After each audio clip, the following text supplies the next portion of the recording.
Are you wondering if you're skinny fat? What exactly is skinny fat and what can you do about it? Now, skinny fat isn't just an appearance and it's not a permanent body type. It's just a condition. And it's not actually a medical term. It's not used in research. Skinny fat comes down to having a soft, flabby, weak appearance. And that comes from having too much fat and not enough muscle. A lot of times people won't look very large, but they're carrying a lot of extra fat, particularly around the midsection. And they don't have a lot of muscle definition. And that comes from just having more fat surrounding whatever muscle that they do have. If we try to look at it somewhat scientifically, then skinny fat is someone who has a BMI that's in the normal range, but they're actually carrying a larger proportion of body fat, and this can lead to adverse health outcomes. So someone who's skinny fat may have higher risks of heart disease or high blood pressure or diabetes. A BMI of 18.5 to 24.9 is considered the normal range. 25 to 29.9 is considered overweight, and then anything 30 or over is considered obese. BMI has received a lot of criticism over the years. A lot of doctors and scientists consider it outdated and not that useful for individuals. However, I think there is some usefulness, and in this case, when we're considering people who are skinny fat, we can see that they'll be in that normal healthy range,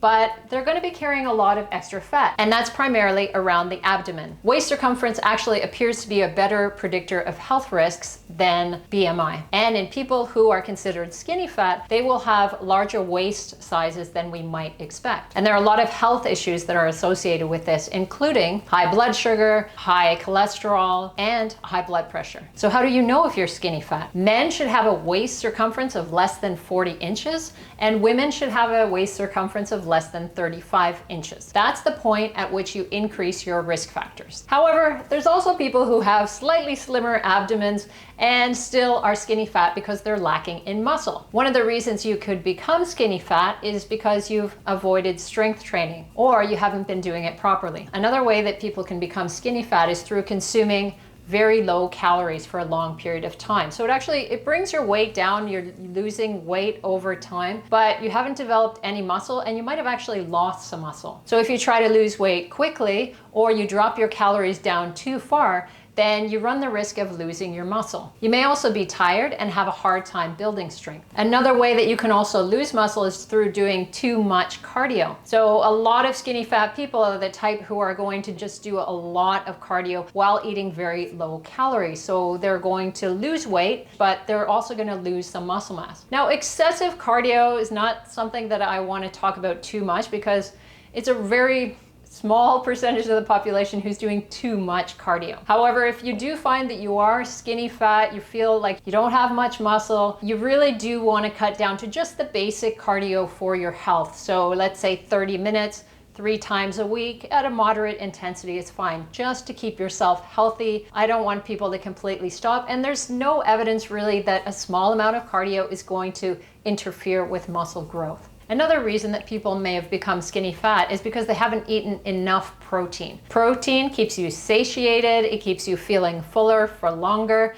So you might have been consuming other calories in excess and you might be more hungry, and that's why you're consuming a little bit too much and ending up with belly fat. The thermic effect of food is also greatest for protein, so you're burning off more calories when you consume a higher percentage of protein. So it's really important to get enough protein to maintain your muscle and then to help you grow muscle. Ideally, you would have from 0.7 to 1 gram of protein per pound of body weight per day. There's not much benefit to going higher than that, but going on that higher end of that 0.7 to 1 gram range is probably a good idea if you're in a calorie deficit. When you're in a calorie deficit, in order to lose weight, having a higher percentage from protein can help you maintain your muscle mass. So here's how we deal with skinny fat. Based on the definition, you're going to have high body fat, and you're going to have low levels of muscle. So in order to get rid of skinny fat, you need to increase your muscle and decrease your body fat. And I'm going to start with building muscle first. So let's talk about progressive resistance training, because this is often missed. Even when people are weight training, they often just stick to the same sets and reps that they've always been doing, the same exercises, and they don't actually work their way up. When you start off training, you might be doing squats with a certain weight, you might be doing shoulder presses with a certain weight, you might start off with that standard 3 sets of 10 reps. But if you continue to do the same weights and the same repetitions, then your muscles will adapt and they won't grow. This doesn't mean that you should constantly change your exercises or your routine, but you need to make minor modifications. Beginners can often do almost exactly the same program for about 3 months before they need to change. However, if you're more advanced, you may need to change more frequently, something like 6 to 8 weeks. And it doesn't mean that you have to completely blow up your weight training program every 6 to 8 weeks. It just means that you need to make some modifications in order to further stimulate the muscles to grow. Now, a lot of people think you can't build muscle and lose fat at the same time,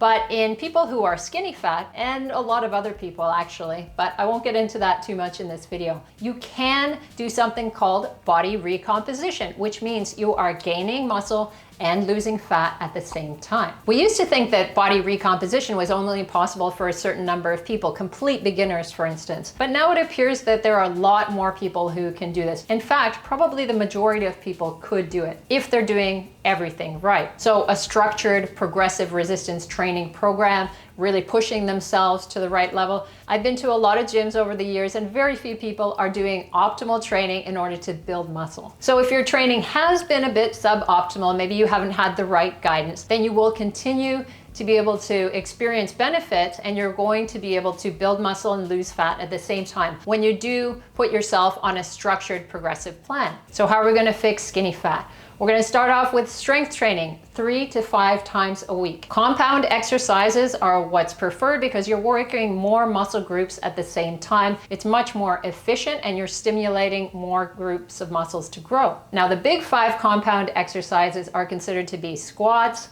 deadlifts, bench press, shoulder presses, and then either the barbell row or pull-ups, depending on who you ask. This is a good basis for a weight training program, but you don't necessarily have to do all of these, and you don't necessarily have to do them with a barbell. There are dumbbell variations in most of these exercises that you can do if you're limited in your equipment, and that's okay as well. You're going through the same body movements, but you need to stimulate your muscles to grow by pushing yourself hard enough. That's not to say that those are the only useful lifts. There's a lot of other valuable exercises available to you. Often focusing on the lower body can be helpful because you can build more muscle mass there. You need to get enough protein. Make sure that you have the right amount of calories. So even though you're trying to build muscle, I wouldn't want someone to go into caloric surplus because you're carrying extra belly fat. That means that you've got some excess fat there for you to burn off as well. So you want to be at approximately maintenance or below. So you can drop about 250 calories below your maintenance and see what that does for you. Over time, of course, you can adjust that. After a couple of weeks, if you don't see any changes, then you can modify it and bring it down a little bit further. Always make these changes incremental and don't try to drop your calories drastically low because again, then you're risking muscle loss. And that's our primary goal here, is to build muscle. And you're gonna find that as you build muscle, you will probably start to become leaner naturally. If that doesn't start to happen, you will need to drop your calories slightly or add a bit of cardio. Just a standard healthy range of cardio, 20 to 30 minutes, 3 times a week, just trying to be regularly active in order to be healthy, but primarily focusing on your weight training sessions to build muscle. So are you skinny fat based on this definition, and how are you going to go about your plan? Leave me a comment and let me know. Please hit the like button if any of this information was helpful, and subscribe and hit the bell for evidence-based fitness and nutrition information. And I've got lots of videos here to help you build muscle and lose fat, so check them out.